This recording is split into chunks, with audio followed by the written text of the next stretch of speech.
fosse por 4 episódios distintos ou 4 vídeos distintos, né? Mas por dever ou por obrigação, eu devo, ao iniciar esse primeiro vídeo, dizer a vocês que eu irei repetir certos enunciados, certas informações que talvez vocês já ouviram em outras aulas comigo e com o professor Zorel, perfeito? Então vamos começar falando da incapacidade. Logicamente que esse termo não é novo para vocês. A incapacidade trazida, trabalhada pelo Código Civil, ela é dimensionada sobre 2 aspectos: a incapacidade da pessoa natural absoluta e a incapacidade da pessoa natural relativa. A incapacidade absoluta é tratada no artigo 3º do Código Civil. Não irei ler para vocês, vocês deverão ter o código em mãos. Diz o código que são absolutamente incapazes os menores de 16 anos. Portanto, ele é absolutamente incapaz. Esse menor não pode, por si só, realizar qualquer negócio jurídico, portanto, será nulo. Ele é absolutamente incapaz.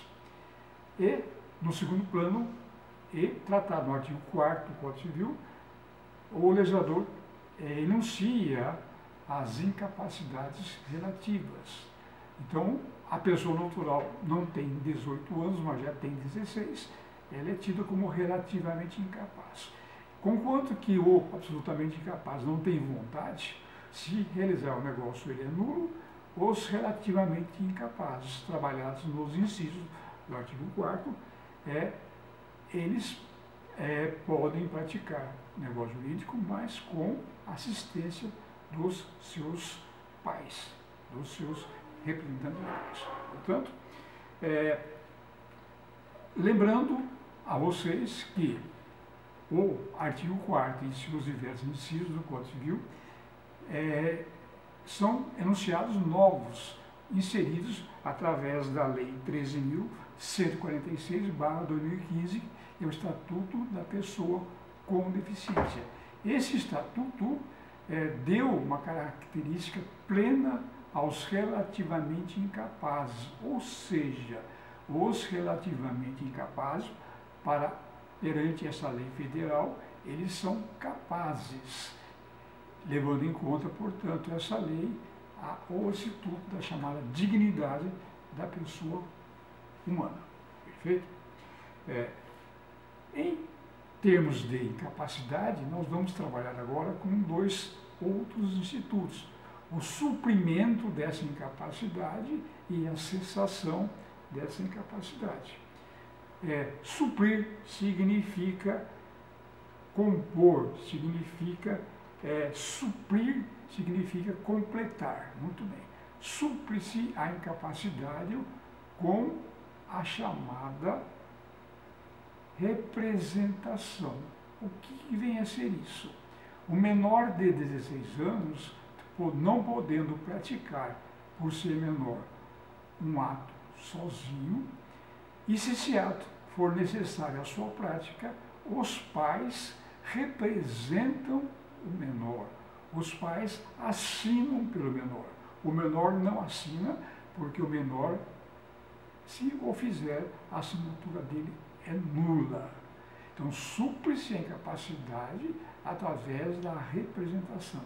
Os pais representam o menor de 16 anos. No outro aspecto, no outro prisma, com relação à relatividade da incapacidade, se um menor de 18, mas que já tenha 16, praticar um negócio jurídico, um ato jurídico sozinho, esse negócio é suscetível de anulabilidade. Poderá ser anulado. No primeiro caso, é nulo, agora anulabilidade, é anulável. Como é que se supre-se a incapacidade relativa? Através da assistência. O que vem a ser assistência? Os pais assinam o negócio com o menor de 18, mas que já tenha 16. Os pais acompanham a assinatura do negócio jurídico, tendo, portanto, o menor através da sua assinatura. Então, resumidamente, supre-se a incapacidade através da representação e através da assistência. Perfeito? Tem um outro detalhe a ser trabalhado com vocês, que é a chamada cessação. Não confundamos a sensação com a, de certa forma, representação, com o suprimento. A cessação da incapacidade, segundo o artigo 5º do Código Civil, adquire-se a sua plena capacitação ao completar 18 anos. Então, completou 18 anos, ou relativamente incapaz, deixou de ser e passa a ser capacitado, hábil, habilitado a praticar qualquer negócio jurídico por si só. Tá? É o artigo 5º, caput do Código Civil. Então, adquire-se a maioridade, cessou a incapacidade. Só que existem outras maneiras jurídicas de cessação da incapacidade que não pela aquisição da maioridade. A primeira delas é a chamada emancipação voluntária, logo abaixo existe a emancipação judicial e terceiro, a emancipação legal.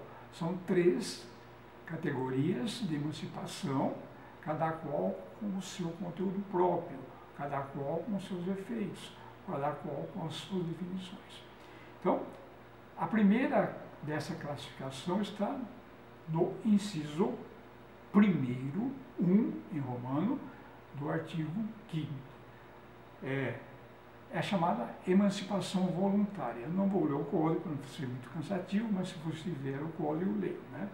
Como que se dá a emancipação voluntária? Requisito necessário que o menor já tenha 16 anos. Tá? Pai e mãe e o menor comparecem em cartório, não é na justiça, e pede para que seja lavrada uma escritura pública de emancipação do menor com 16 anos. O escrivão elabora a escritura pública, os interessados, inclusive o menor, assinam essa escritura pública, ela é registrada a partir do registro. Este menor, com 16 anos, está emancipado sob a forma voluntária. Por que voluntária? Porque dependeu da vontade do pai, da mãe, se não tiver pai e mãe, só do pai ou só da mãe, né? E do menor. Perfeito? Existe, como eu disse no começo, a emancipação chamada legal e a emancipação judicial. Vou inverter para explicar. Vamos trabalhar com a emancipação judicial. A emancipação judicial também é trabalhada no mesmo artigo 5º, inciso 1 do Código Civil. Se vocês forem ler o artigo 5º, inciso 1, aquele exemplo que eu passei a vocês dá margem a termos a chamada emancipação voluntária. Mas acontece o seguinte, se o menor que já tenha 16 não tiver pai e mãe, tiver, por exemplo, um tutor. Tutor é a pessoa nomeada pelo juiz para tutelar, para poder administrar os bens do menor. Perfeito? Então o juiz nomeia um tutor. Tem o tutor e o tutelado. Então, supostamente, o tutelado já tenha 16, como é que procede o tutor para emancipar esse menor? De certa forma, ele terá que requerer o tutor em juízo, agora é em juízo, através de um processo próprio, em que o tutor explique a via advogado que tem um tutelado que já tenha 16 anos e que necessita emancipar. Então, propõe a ação, o juiz, verificando que estão presentes os requisitos, ouvido o promotor, o juiz sentencia e nessa sentença reconhece a chamada emancipação judicial. Judicial porque é na justiça. Tá? A voluntária não é necessário o pai e mãe levarem o menor à justiça. E finalmente, no inciso 1, aliás, 2, 3, 4 e 5, do mesmo Código Civil, trata cada um desses incisos com a chamada emancipação legal. Isto é, a lei elenca os casos, as hipóteses em que a pessoa é emancipada legalmente. Em todos esses incisos que eu falei a vocês, há necessidade do menor já ter 16 anos. Então, eu vou ler a vocês a emancipação legal, tá? Pelo casamento. Então, o indivíduo, ele, o homem ou a mulher, tem 16 anos, quer emancipar, o pai e mãe autorizam? Não. Então, autoriza o casamento. Autorizou o casamento, segundo as regras do Código Civil, emancipa o menor. Então, um dos cônjuges tem 16 anos? Tem. Casou, o casamento emancipa. Perfeito? Na terceira hipótese do artigo ainda 5º, fala pelo exercício de emprego público efetivo. É muito raro acontecer, mas o menor com 16 anos passa num concurso público, coisa rara, e se efetiva. A efetivação desse menor que exerce uma função pública, ela é margem à chamada emancipação legal. Lógico que precisa isso ser provado em juízo, perfeito?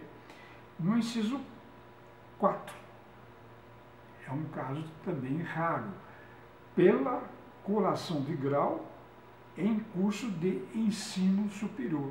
Esse menor é menor?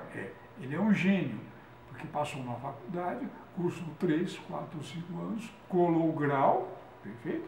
A colação de grau é fato que emancipa o menor.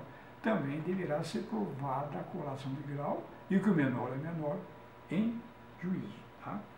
E, finalmente, o inciso 5, pelo estabelecimento civil ou comercial ou pela existência de relação de emprego, desde que, em função deles, o menor com 16 anos completos tenha economia própria. Eu costumo dar o exemplo desses cantores que começam a vida artística,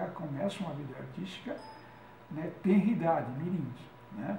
Começa a ganhar dinheiro, passa a ter sucesso e adquiriu 16 anos, portanto ainda menor, provando que ele já tem capacitação econômica para poder ter a sua subsistência própria, ele está emancipado. Só que esse estar emancipado precisa ser provado em juízo, não é? Que ele é menor, que ele tem economia própria e que vive da sua própria economia.